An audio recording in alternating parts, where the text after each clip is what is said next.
Everyone, and welcome back to the Business Builders Show.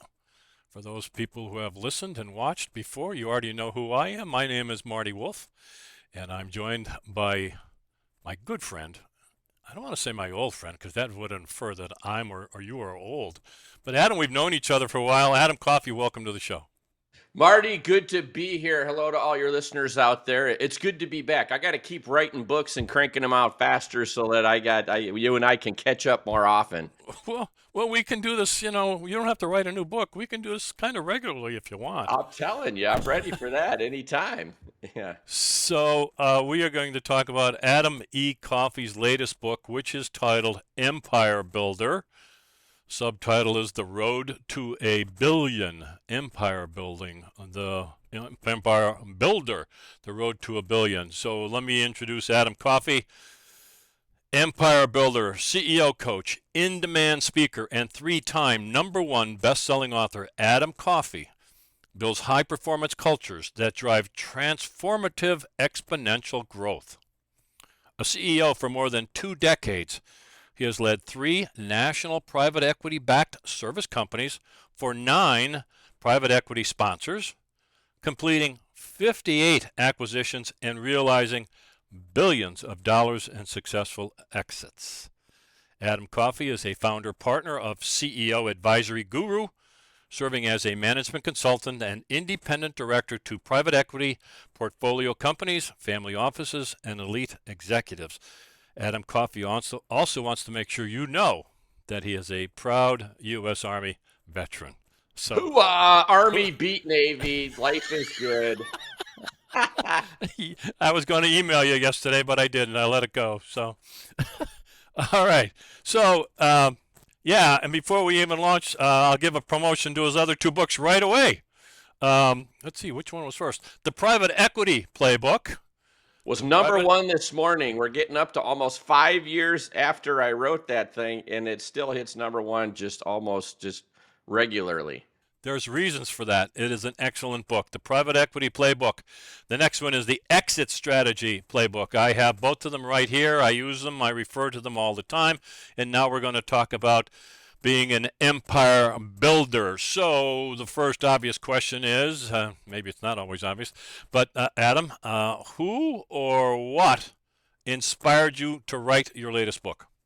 So, great question. The Private Equity Playbook was, a subject specific book. Private equity, what is it? How does it work? Why should I care?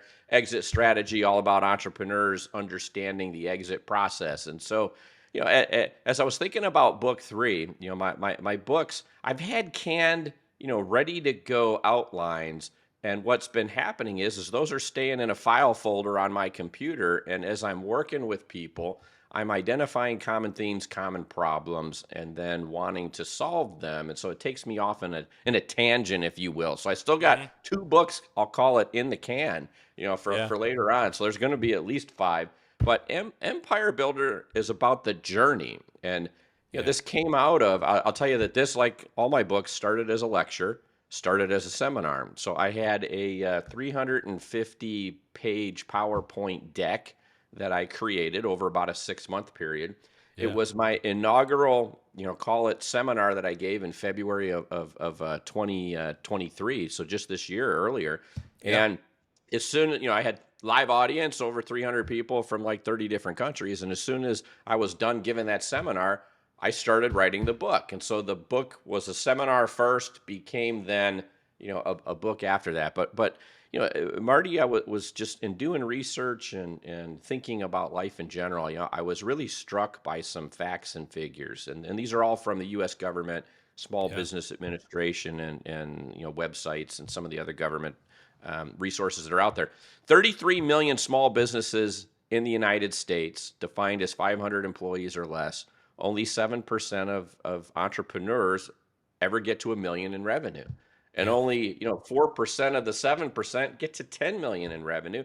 I'm talking about I'm a guy who's built $1 billion businesses. I'm trying to figure out, why is it so hard to get out of the gates? Why is it so hard to build a successful business? And so that was really the focus. It was either you're an entrepreneur, or a mid-career, call it, executive MBA with a search fund looking for your first company to buy.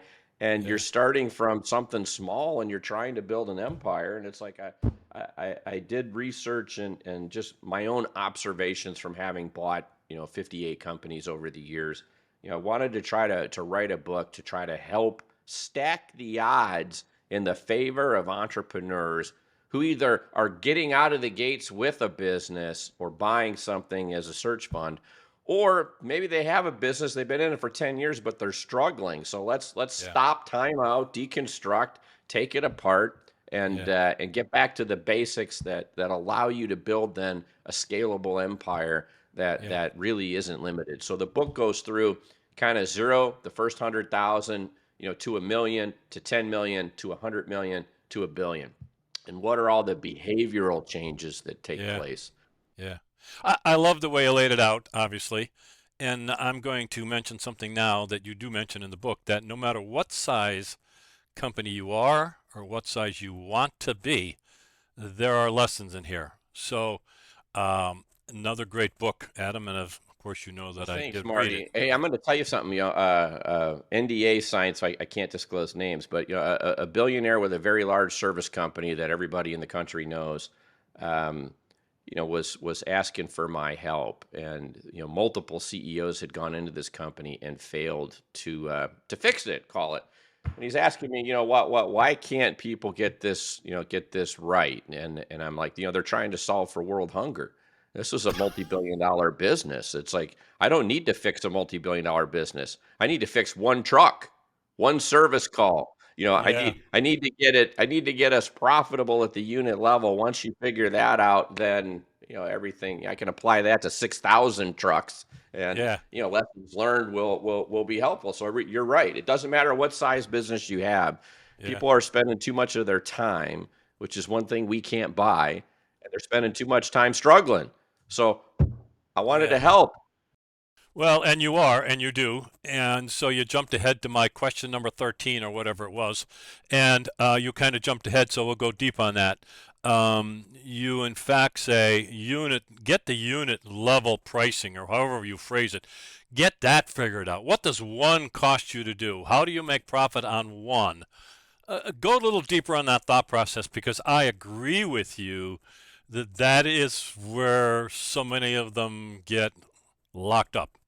Go deeper. Well, so a lot of people start a business and they have no real, or they inherit a business or they buy a business, and it's like they don't have a plan, don't know where they're going, don't know how they're going to get there. I've had many entrepreneurs tell me, Adam, I'll figure out how to be profitable when I get bigger. And I'm like, no, that's the wrong time, to figure it out. Let's figure it out small. So I tell people that on any business, and this is applicable whether you're a product-based business, you're a service business, or you're a real estate investor, we need to think about our business in terms of what is the unit level.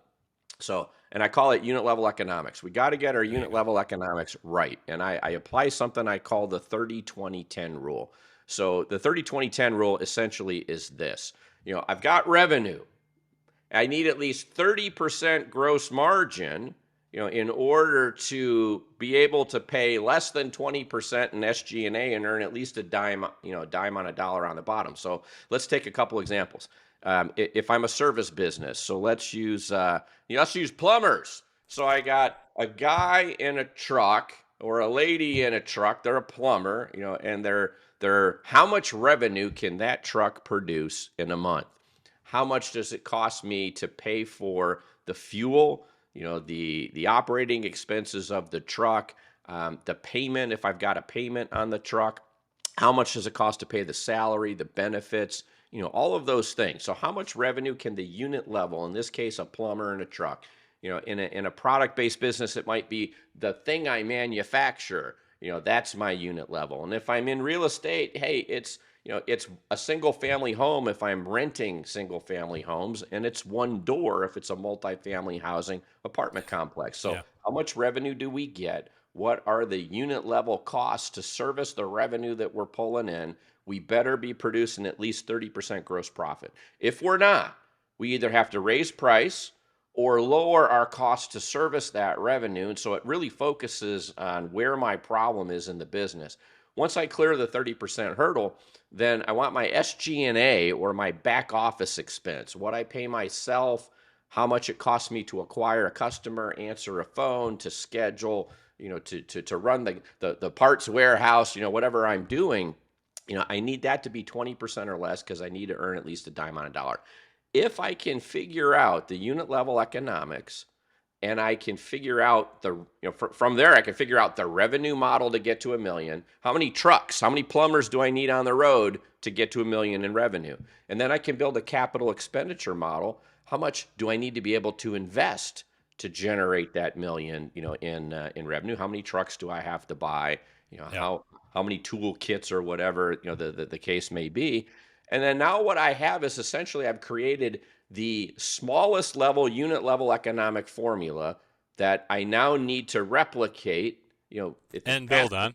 and build on, and Yeah. so it's like let's take something that is complex, that only 7% of entrepreneurs ever achieve, and let's break it down to a very simple math formula. And if we can't get it right at the unit level, don't even try to scale. Keep Yeah. focused on getting it right small. And if I buy a business, or I have a business, and I'm already, at a million, 2 million, 10 million, whatever that number is, do my unit level economics actually work? Am I producing 10 cents, at the Yeah. bottom? Am I getting Yeah. 30 cents at the top? And I personally use that to troubleshoot.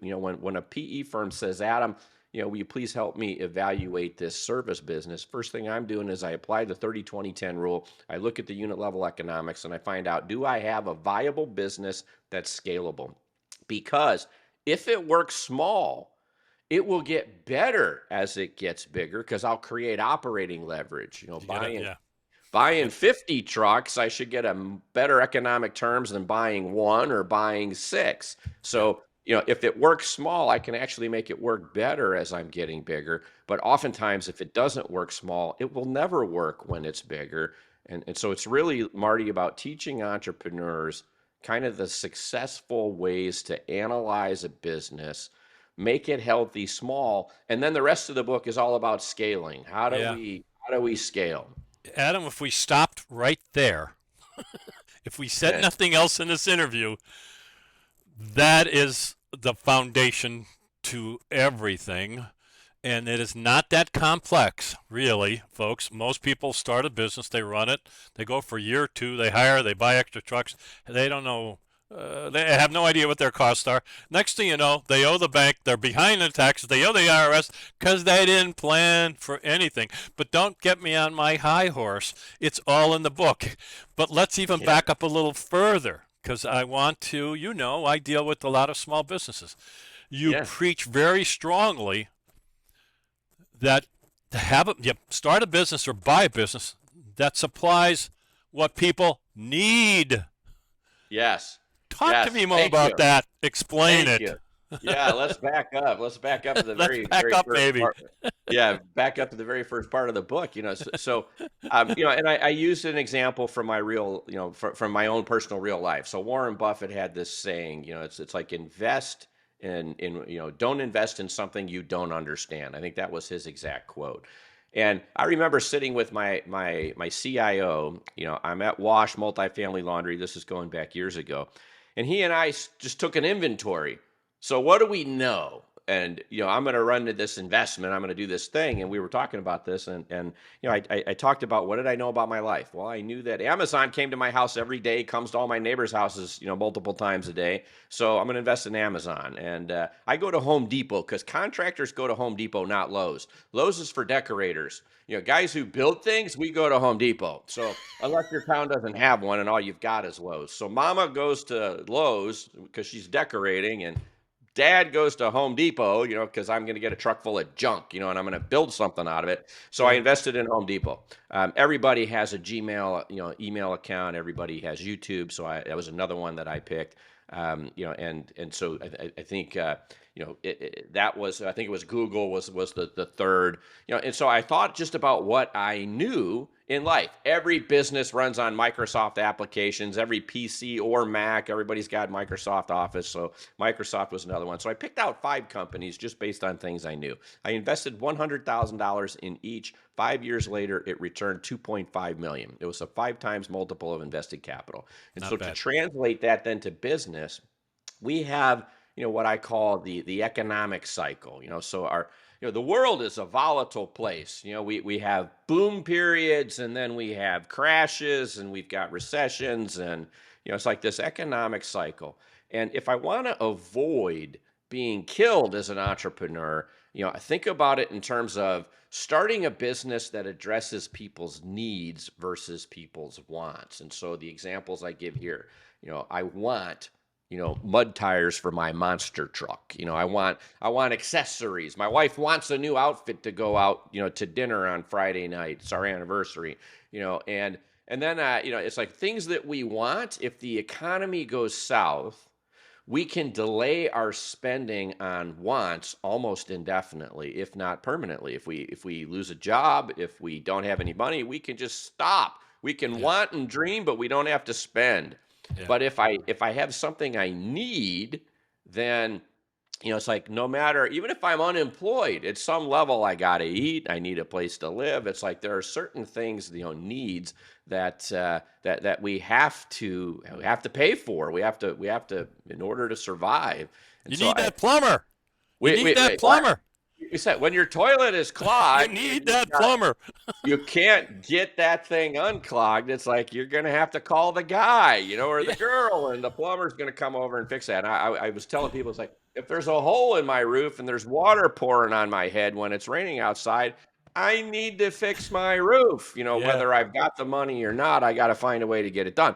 And so if we as a business owner focus on needs, not wants, then there's a much higher probability that we will not only be able to build a successful business in a boom time, but we'll limit the amount of Yeah. downside risk in a recession. And so that makes us more insulated from the ups and downs of the economy. So if I'm starting from scratch, I want to focus on needs, not wants. Next up, though, Marty, recurrent revenue versus project-based revenue. So let's think about like a pest control company. So I live in Texas. Man, there are bugs here you could put saddles on and ride around on. If I live in Florida, you got to put a bug net over your backyard. That's your first clue you need pest control. And so I acquire a customer, I sign a contract, and then if I own a pest control company, every month on the first of the month, I'm hitting all my customers' credit cards. And so when I acquire a customer once, I get a recurrent revenue stream. It's a contracted revenue stream, and it's solid. And all I have to do is just manage those credit cards that expire, or people change their numbers. It's like a small Yeah. percentage. But Yeah. when I'm a project-based business, let's say I build pools, then not only it's wants, not needs, but then in a down economy, when I delay that spend, and it's like once I work hard to find that customer, I don't have a recurrent revenue stream. Maybe I would start a pool cleaning company or something, but a project-based company has to acquire new customers every month. That's right. After every project's done, it's like I'm back at square zero. I got to go out and find new customers, and that's a lot of marketing spend. That's a lot of advertising, and things that I have to be very conscious of.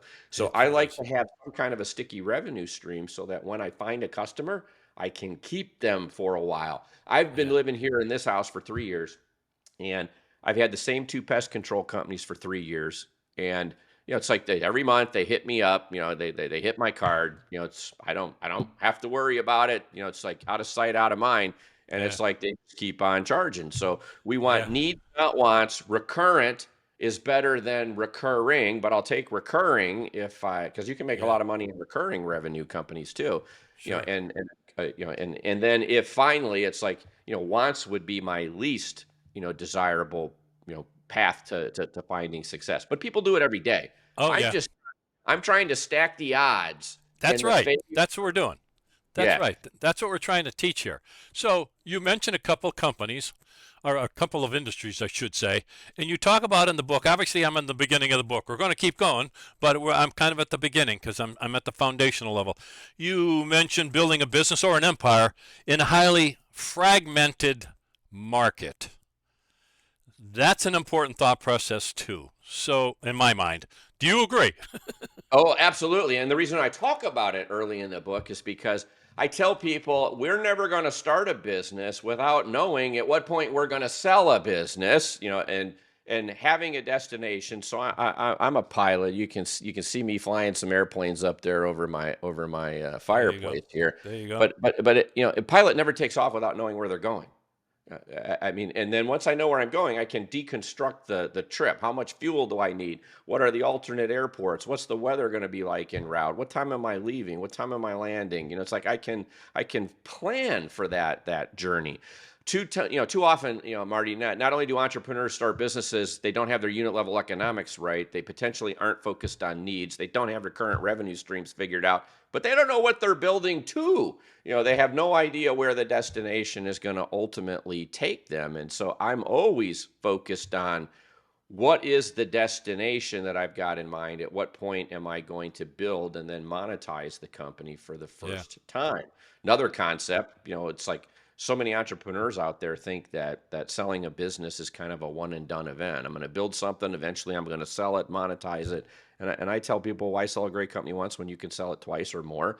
And a lot of entrepreneurs, the arrogance of success, creeps in, and they're like, if I'm not the controlling shareholder, I don't want to work with a partner or anybody else. I'm God's gift to plumbing. And so if I don't have control, I don't want to be associated. And I think about the world's wealthiest man, and I think about Jeff Bezos and the fact that he only owns 12% of Amazon.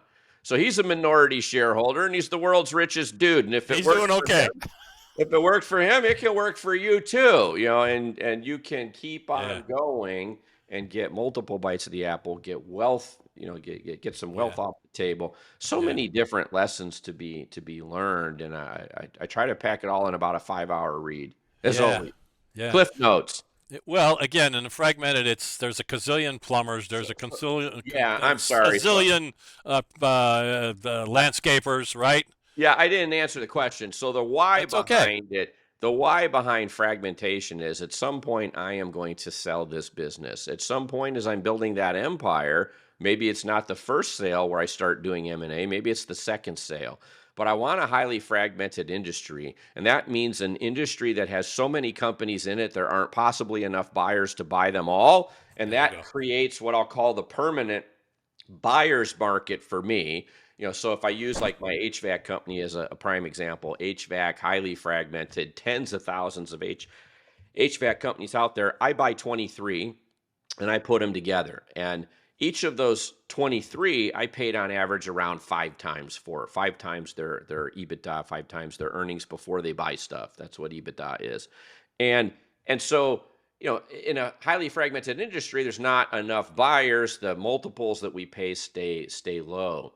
They're one of the 33 million small companies. And as Yeah. I'm building them, putting them together, I'm climbing up the PE pyramid, I call it. And as my company gets bigger, there's only 3,000 companies on the planet that have $1 billion in revenue. So 33 million just in this country at the bottom, only 3,000 in the world with $1 billion in revenue at the top. And as I'm getting bigger, the value that I can sell my company for, or the multiple of earnings, goes up exponentially. And so larger companies are rare. So if I focus on fragmented industries, I can buy a lot of small companies relatively cheap. I can combine them as a part of my growth strategy as I'm scaling my empire. And then when it's time to sell it the next time, at the second rest stop on the wealth creation highway, I now get a lot more for each dollar of earnings because the larger company is rare and therefore trades at a much higher Yeah. multiple. So fragmentation here again, we're stacking the deck. Needs, Correct. not wants. Recurrent revenue. We know our unit level economics. We passed the 30-20-10 rule. We've blown through where only 7% of entrepreneurs tread. We've got over 1 million. We blow through where only 4% of those have tread. We got over 10 million. At some point, we're going to monetize that asset. And at some point, we're going to start buying other companies as a part of our growth strategy. The fragmentation almost guarantees that we're Yeah. going to get a high return for our investment and our time. And I have been around companies, and you have been around companies where you were part of them, even not even PE backed, but an entrepreneur will buy an adjacent business, a business that relates to it. They may build a little empire. Let's call it a little empire. As that grows, and if they get their unit pricing, and if they get recurring income, they've got a nice little business.